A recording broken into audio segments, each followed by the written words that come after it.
what are some of the memorable moments that you have from the vet and from Citizens Bank Park and the link? Well, the most memorable of all, of course, would be the Phillies' 1980 World Championship, the only one That's right. in 124 years of That's Phillies right. baseball. That's right. So that was extremely special. But I also had The Tugger struck out who? Willie Wilson? yes, Yeah. number 45, Tug McGraw. Then he slapped his thigh with his glove. Oh, that was special. Yeah. But I also did the World Series in 1983 and 1993.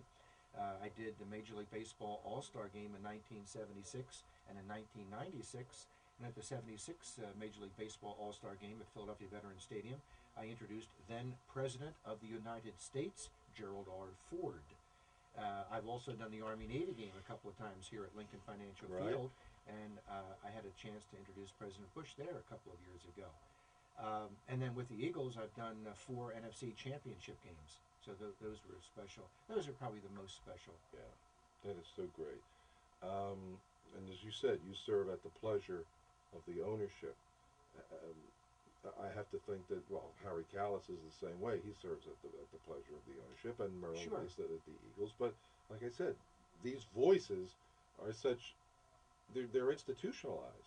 And when, when you do that even in the studio, it sends chills down my spine because Okay. it's like, it's Dan Baker, being Dan Baker. Well, you know, Art, you correctly pointed out at the top of this interview that you know, a lot of people may not, you know, recognize the face, or because you know you hear the voice. Yes. But yes. Perhaps you you know, experience the same kind of I do. Identity crisis, if I do, you will. yeah. People know our voices, Yes. but don't necessarily Right. associate it with our I like appearance. to keep it that Yes. way. Uh, Because you can well, walk through a crowd and just yeah. be innocuous, and Yeah. nobody knows who you are when until you we're- open your mouth. when we're out socially, Yeah. sometimes people say, "Hey, that's Dan Baker," and most people recognize my name. Yeah. Uh, I get the I same hope they- thing. Yeah. and they'll say, Yeah.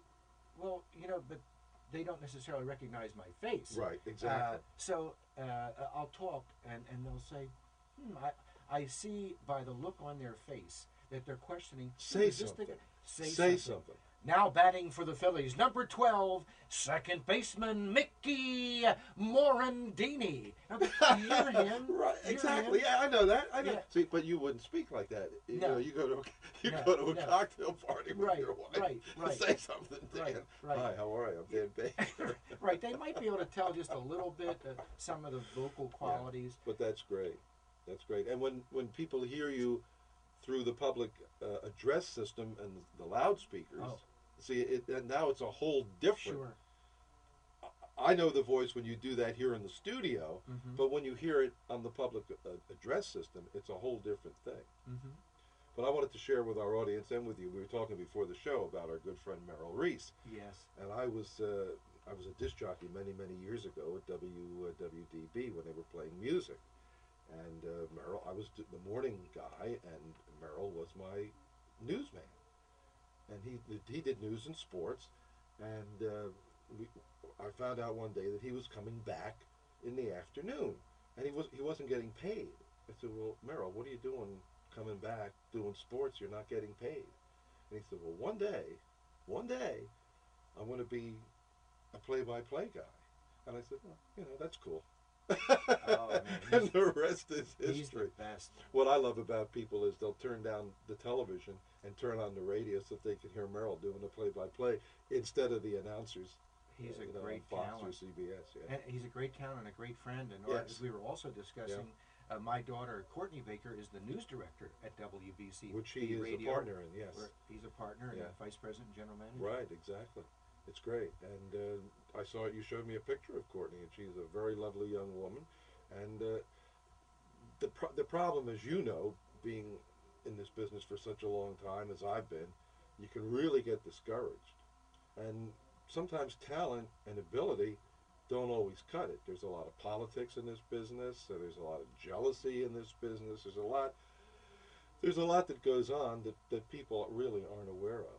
Yes, and for people like you and me who are survivors and Right. have been around for a long time, I think you know, you talked about the importance of networking, Art, Hmm. and making friends.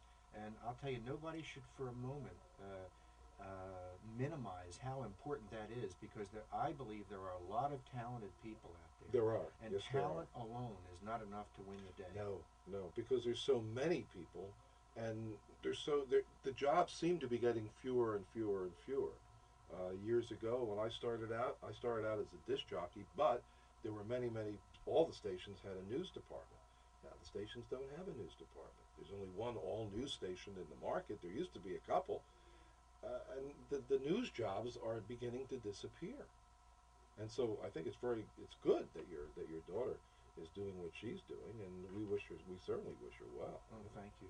Yeah, and she even has an agent, I understand. She does. Lloyd Remick, who represents Great. Merrill Reese and Howard Eskin and Monica Malpass and Phil Andrews and many top-notch TV personalities in Philadelphia. Has is being the daughter of Dan Baker, is that helpful to her, or it doesn't somewhat a Well, little she's bit? still looking for a TV job. Of course, Merrill Reese and my friendship, I think, played a part in her joining Merrill as news director up there. But it's not explained away as easily as that. Well, because of that, she's there. No, Courtney's very talented, Right, and she's a very good-looking young woman, Yeah, as you can yeah, confirm. But you know, the combination of those things, I think, was helpful. And I do think that somewhere along the line, Art, it's going to pay some dividends. I hope so. I'm sure it will. And working with a guy like Merrill, who is such a great guy, and he's paid his dues, and he worked hard, as I just mentioned. He worked for free to get where he is today. And Merrill has been like a mentor and almost like a second father to my daughter. Absolutely. I can't thank him enough. It's been a wonderful learning experience Yeah. for Courtney.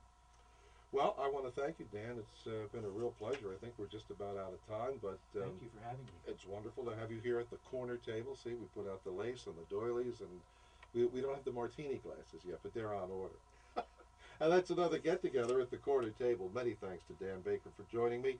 This is Art Andrews. I'll be back again next Saturday morning at 9. I do hope you'll join me. Until then, please have a great weekend. Dan, one more time, give me a little. Now batting for WHAT Radio, number 17, Dave Dorenzo. All right. Thank you very much. We'll see you guys next week. That's one.